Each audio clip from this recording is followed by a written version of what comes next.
প্রিয় দর্শক, জুলাই সনদ নামে একটি অদ্ভুত ঘটনা আমাদের সামনে নিয়ে আসা হয়েছে। আমি জানি না যে এই জুলাই সনদটি আপনি পুরোটা পড়েছেন কিনা। এখান থেকে আমার হাতে যে জুলাই সনদটা রয়েছে আমি দেখতে পাচ্ছি এখানে 38 পেজের একটি ডকুমেন্টস। এটি আমি ক্রস চেক করে নিয়েছি যে মূল ওয়েবসাইটগুলোতে যেগুলো আছে বা যেগুলো গণমাধ্যমে প্রকাশিত হয়েছে সেটি আমার কাছে সঠিক কাগজটি আছে। যখন চারিদিকে আগুনের খবর শুনতে পাচ্ছি, যখন চারিদিকে আগুন আর আগুন, তখন পেছন দিয়ে আপনাদের যে বেগুন ভরে দেওয়া হয়েছে এই জিনিসটাও আপনাদের জানা প্রয়োজন। বেগুন ভরে দেওয়া কি জিনিস সেটা আমার মনে হয় যে একটু ইন্টারনেটে সার্চ করলেই বুঝবেন। আমি আর এটার ব্যাখ্যা দিতে যাচ্ছি না। আমি আজকে এই ভিডিওটা চেষ্টা করব সাধারণ মানুষ যাতে সহজে বোঝেন, প্লাস যারা আইনের ছাত্রছাত্রী আছেন তারাও যাতে একটু সোচ্চার হন, সে আহ্বানটা আমি জানাবো। আমি এই পুরো জুলাই সনদ বলে যেটিকে বলা হয়েছে সেটা আমি পুরোটা পড়েছি। আসলে প্রথম কথা হচ্ছে যে আমি বারবারই বলে এসেছি এই জুলাই সনদ, এই অবৈধ ইউনুস, এগুলোর কোনো আসলে অস্তিত্ব নাই। বাংলাদেশের যে সংবিধান, সেই সংবিধান অনুযায়ী বাংলাদেশে আসলে এই সরকার, এই যে ইউনুসের যে অবৈধ সরকার, সেটি এক্সিস্ট করেই না। কারণ বাংলাদেশের যে সংবিধান যেটি রয়েছে, এই সংবিধানে আসলে সত্যি কথা বলতে আমি একটু দেখাই, বাংলাদেশের এই সংবিধানে আসলে অন্তর্বর্তীকালীন সরকার বলে কিছু নেই। তারপরেও যে জুলাই সনদের কথা বলা হয়েছে, আমি একটু সাধারণ মানুষদেরকে বোঝাই। আপনারা যদি জুলাই সনদটা একটু পড়া শুরু করেন তাহলে আপনারা দেখবেন যে এখানে গল্প এবং কাহিনী শুরু হয়েছে 1971 সালের কথা বলা হয়েছে বটে, এবং সেখানে 26শে মার্চে স্বাধীনতার ঘোষণাও বলা হয়েছে। অর্থাৎ জাতির জনক বঙ্গবন্ধু শেখ মুজিবুর রহমান যে স্বাধীনতার ঘোষণা দিয়েছেন এটি আনেবানে স্বীকার করে নেওয়া হয়েছে। এবং সবচাইতে ইন্টারেস্টিং ব্যাপার যেটা হয়েছে প্রথম পাতাতে, সেটি হচ্ছে যে বলা হয়েছে মহান স্বাধীনতার ঘোষণা পত্রে বর্ণিত সাম্য, মানবিক মর্যাদা ও সামাজিক ন্যায় বিচারের নীতিকে ধারণ করে সংগঠিত মুক্তিযুদ্ধের মধ্য দিয়ে গণতান্ত্রিক রাষ্ট্র ব্যবস্থা গঠনের যে আকাঙ্ক্ষা বাংলাদেশের জনগণের মধ্যে তৈরি হয়েছিল, দীর্ঘ 53 বছরেও তা পুরোপুরি অর্জিত হয়নি। অর্থাৎ স্বাধীনতার ঘোষণাপত্রকে স্বীকার করে নেওয়া হয়েছে, মুক্তিযুদ্ধকেও স্বীকার করে নেওয়া হয়েছে। এখন কোনো মানুষ যদি স্বাধীনতার ঘোষণাপত্রকে স্বীকার করে নেয়, অর্থাৎ এই জুলাই সনদের এই জঙ্গিরা এটিকে স্বীকার করে নিয়েছে, অর্থাৎ আপনারা নিশ্চয়ই এটা জেনে থাকবেন, এটা সবাই জানে যে স্বাধীনতার ঘোষণাপত্র হচ্ছে বাংলাদেশের প্রথম সংবিধান। এই সংবিধানেরই বৃহত্তর রূপ আমরা পরবর্তী সময় দেখেছি, এটি নিয়ে নিশ্চয়ই কারো কোনো ডিসপিউট নেই। কিন্তু আপনারা অবাক হয়ে যাবেন, এই জুলাই সনদে যে প্রস্তাবনা দেওয়া হয়েছে যে ভবিষ্যতের সংবিধান কেমন হবে, সেখানে গণতন্ত্রের কোনো কথা নেই। আমার এই কথাটা আপনার কাছে মনে হচ্ছে যে আমি বানিয়ে বানিয়ে মিথ্যা কথা বলছি? না, আপনাদের কাছে যদি এই জুলাই সনদটা থাকে তাহলে এই জুলাই সনদের 6 নাম্বার পাতাতে চলে যাবেন। একদম শুরুতে রাষ্ট্রীয় মূলনীতি আমাদের আগে ছিল হচ্ছে গণতন্ত্র, সমাজতন্ত্র, ধর্মনিরপেক্ষতা এবং জাতীয়তাবাদ, যেটিকে চেঞ্জ করে তারা এখন করেছে সংবিধানের রাষ্ট্র পরিচালনার মূলনীতি অংশের সাম্য, মানবিক মর্যাদা, সামাজিক ন্যায় বিচার এবং ধর্মীয় স্বাধীনতা ও সম্প্রীতি উল্লেখ থাকবে। এখানে গণতন্ত্রের কোনো লেশমাত্র নেই। এখানে রাষ্ট্র যে আসলে কোনো সুনির্দিষ্ট ধর্মের হয়ে কথা বলবে না, রাষ্ট্রের কাছে সকল ধর্ম সমান, এটি সম্পূর্ণ উচ্চ করা হয়েছে, অর্থাৎ উঠিয়ে দেওয়া হয়েছে। এখানে রাষ্ট্র পরিচালনার মূলনীতি, এটি হচ্ছে basic structure of the constitution, যেটিতে হাত দেওয়ার ক্ষমতা আসলে কারোই নেই, সেটি এই জঙ্গিরা উঠিয়েই দিয়েছে।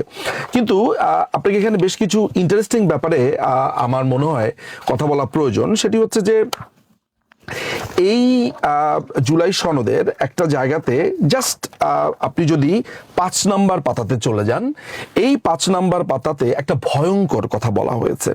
5 নাম্বার পাতাতে 5 নম্বর যেই অনুচ্ছেদটা তারা করেছে, ক্রান্তিকালীন অস্থায়ী বিধান বলি, যেখানে বলা হয়েছে সংবিধানের অনুচ্ছেদ 150-এর 2 বিলুপ্ত করা হবে এবং সংশ্লিষ্ট 5ম, 6ষ্ঠ এবং 7ম তফসিল সংবিধানে রাখা হবে না। যারা আইনের ছাত্রছাত্রী নন তাদের কাছে এই 150 অনুচ্ছেদ, তফসিল, এগুলো মাথার উপর দিয়েই যাবে। আমি আপনাদেরকে একটু সংক্ষেপে বুঝিয়ে দেই। এই পুরো অনুচ্ছেদটার ভেতরে মানে 150 নম্বর অনুচ্ছেদের 2 ভেতরে বলা হয়েছে স্বাধীনতার ঘোষণার কথা, 7ই মার্চের ভাষণের কথা, স্বাধীনতার ঘোষণাপত্রের কথা যেটা আমরা বলেছি সেগুলোর কথা। মজার ব্যাপার হচ্ছে যে এই পুরো জিনিসটা এখন উঠিয়ে দেওয়া হবে। আমি আপনাকে একটু পড়ে শোনাই। সেটি হচ্ছে যে পঞ্চম তফসিলে বর্ণিত 1971 সালের 7ই মার্চ তারিখে ঢাকা রেসকোর্স ময়দানে দেওয়া জাতির পিতা বঙ্গবন্ধু শেখ মুজিবুর রহমানের ঐতিহাসিক ভাষণ এটা যুক্ত করা হয়েছিল, এটা উঠিয়ে দেওয়া হবে। ষষ্ঠ তফসিলে বর্ণিত 1971 সালের 26শে মার্চ তারিখে জাতির পিতা বঙ্গবন্ধু শেখ মুজিবুর রহমান কর্তৃক বাংলাদেশের স্বাধীনতা ঘোষণার টেলিগ্রাম, অর্থাৎ বঙ্গবন্ধু 26শে মার্চে যেই স্বাধীনতার ঘোষণা দিয়েছে এবং স্বাধীনতার ঘোষণাপত্রে যেটাকে নিশ্চিত করা হয়েছে সেটিও এই 5 নম্বর পেজে গেলেই দেখবেন সেটি উঠিয়ে দেওয়ার প্রস্তাব করা হয়েছে এবং এটি তারা করবে। এবং সপ্তম তফসিলের কথা যেটা বলা হয়েছে সেটি হচ্ছে যে 1971 সালের 10ই এপ্রিল তারিখে মুজিবনগর সরকারের জারিকৃত স্বাধীনতার ঘোষণাপত্র হইল বাংলাদেশের স্বাধীনতা ও মুক্তি সংগ্রামের ঐতিহাসিক ভাষণ দলিল, যাহা উক্ত সময়কালের জন্য ক্রান্তিকালীন অস্থায়ী বিধান বলিয়া গণ্য হইবে। অর্থাৎ আমাদের যে অস্থায়ী যে কনস্টিটিউশন যেটি 1971 সালের 10ই এপ্রিল মুজিবনগরে দেওয়া হয়েছিল সেটি সংবিধানে যে সন্নিবেশিত করা হয়েছিল, এই জুলাই সনদ প্রস্তাব করছে যে এই কথাটা সংবিধানে থাকা যাবে না। অর্থাৎ সংবিধানে 7ই মার্চের কথা যেটা বলা আছে, স্বাধীনতার ঘোষণার কথা যেটা বলা আছে, স্বাধীনতার ঘোষণাপত্র পঞ্চম, ষষ্ঠ এবং সপ্তম তফসিলের মাধ্যমে 150 অনুচ্ছেদে যোগ করা হয়েছিল, সেটিকে উঠিয়ে দেওয়া হবে। এখন আমার প্রশ্ন হচ্ছে যে আপনি কি একটু অনুগ্রহ করে এই প্রশ্নটা করবেন যে তোমরা স্বাধীনতার ঘোষণাপত্র, স্বাধীনতার ঘোষণা, 7ই মার্চ এগুলো তোমরা সংবিধান থেকে উঠিয়ে দিচ্ছ কেন? তোমরা সংবিধান থেকে তোমরা গণতন্ত্র শব্দটি উঠিয়ে দিচ্ছ কেন? তোমরা সংবিধানের ভিতরে বলা রয়েছে সকল ধর্ম রাষ্ট্রের কাছে সমান, রাষ্ট্র কারোর প্রতি পার্সিয়ালিটি করবে না, সকল ধর্মই রাষ্ট্র সমানভাবে দেখবে। এই পুরো প্রত্যয়টি, এই পুরো চিন্তাটি তোমরা উঠিয়ে দিচ্ছ কেন? আপনারা যদি এই প্রশ্ন করতে পারেন তাহলে দেখবেন যে এই উত্তরটি কি আসে। এর উত্তর আপনারা পাবেন বলে মনে হয় না, কিন্তু এই প্রশ্ন আপনাদেরকে করতে হবে। এই জুলাই সনদের আরো অনেক আলাপ আছে যেগুলো আমার কাছে মনে হয়েছে যে আপনাদেরকে যদি বলি 2-3 ঘন্টা তো শেষ হবে না, কিন্তু আমি আসলে খুব চুম্বক অংশগুলো আসলে টাচ করতে চেয়েছি, যেখানে আসলে পরিষ্কার করে এই তত্ত্বাবধায়ক সরকার সিস্টেমের কথাও বলা হয়েছে। কিন্তু এই তত্ত্বাবধায়ক সরকার সিস্টেমের অনেকগুলো তারা অল্টারনেটিভ করেছে, এইটা না হলে ওইটা, ওইটা না হলে ওইটা, কিন্তু শেষ পর্যন্ত এটা বলা হয়নি যে যদি সবাই ঐক্যমত্যে না পৌঁছে তাহলে কি হবে, সেটির কোনো বিধান এখানে দেওয়া নেই। এবং মজার ব্যাপার হচ্ছে যে এই সংবিধানে যদি কেউ চেঞ্জ করে, এই সংবিধান রদ করে বা অবৈধভাবে ক্ষমতা দখল করে, তাহলে এই সংবিধানে একটি অনুচ্ছেদ যুক্ত করা হয়েছিল যে সংবিধান যদি রাষ্ট্রদ্রোহিতা করে, কেউ যদি এই অবৈধভাবে ক্ষমতা দখল করে, তাহলে রাষ্ট্র তাকে সর্বোচ্চ শাস্তি দিতে পারবে। অর্থাৎ অবৈধভাবে ক্ষমতা দখলের যেই ফুটোটুকু সেটি বন্ধ করে দেওয়া হয়েছিল, এটিকে আবারও ওপেন করে দেওয়া হয়েছে। অর্থাৎ বাংলাদেশ এখন একটা পাকিস্তানের মতো হয়ে যাবে, যে কোনো সময় যে কেউ ক্ষমতা দখল করতে পারবে, তার কোনো শাস্তি হবে না। আপনাদের যদি এই কথাগুলো বিশ্বাস না হয় তাহলে আপনারা অনুগ্রহ করে আপনারা এই জুলাই সনদের 5 নম্বর পেজের 4 নম্বর যে পয়েন্টটা আছে বা উচ্ছেদ আছে সেখানে দেখে নিলেই হবে।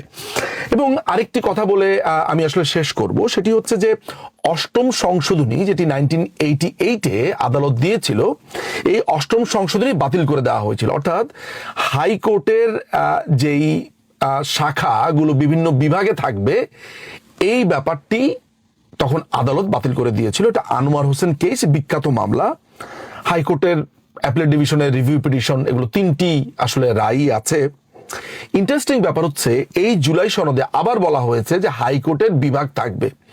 আমি ধরে নিলাম যে হাইকোর্টের বিভাগ বিভিন্ন জেলাতে প্রয়োজন, আমি যুক্তির খাতিরে ধরে নিলাম, কিন্তু কথা হচ্ছে হাইকোর্টের একটা রায় থাকা অবস্থাতে আপনি সংবিধানে এই কথাটি প্রস্তাব যে করছেন, তাহলে হাইকোর্টের রায়টার কি হবে? হাইকোর্টের রায়টা কি বা সুপ্রিম কোর্টের রায়টা কি আপনার কাছে কোনো রায় না? বা আমরা যে জানি যে সুপ্রিম কোর্টের রায় আমাকে মানতেই হবে, এটি সংবিধানের অভিভাবক, এই পুরো ভাবনা বা এই পুরো কনসেপ্টের কি হবে। আপনি এই জুলাই সনদের যদি শুরুর দিকের অংশগুলো পড়েন তাহলে আপনার কাছে মনে হতে পারে যে বাংলাদেশে এই গত 54 বছরে দেশে শুধু শাসন ক্ষমতাতে বাংলাদেশ আওয়ামী লীগই ছিল, তাদের মতো আর খারাপ কেউ হতে পারে না। যত রকমের গীবত, যত রকমের গালমন্দ এই প্রস্তাবনাতে করা হয়েছিল। এরশাদের শাসনামল নিয়ে কোনো কথা নেই, জিয়াউর রহমানকে কেন মেরে ফেলা হয়েছে সেটা নিয়ে কোনো কথা নেই, কিন্তু বঙ্গবন্ধুর হত্যাকাণ্ড নিয়ে বলা হয়েছে একটি সামরিক অভ্যুত্থানের কথা বলা হয়েছে।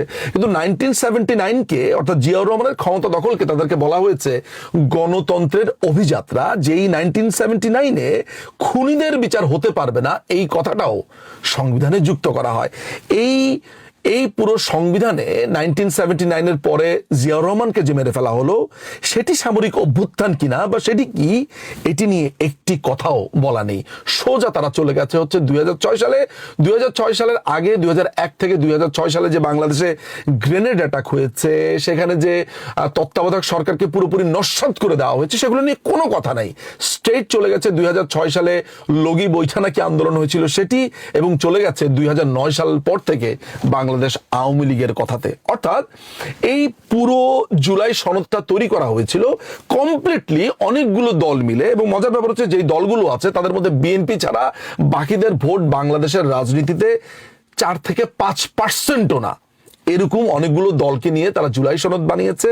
আপনার কাছে দেখে প্রথম এবং শেষ আপনি পুরোটা পড়ার পরে মনে হবে যে বাংলাদেশের একটা অংশ মিলে পুরো আওয়ামী লীগের বিরুদ্ধে যা যা করণীয় ঠিক তাই তারা এখানে করেছে।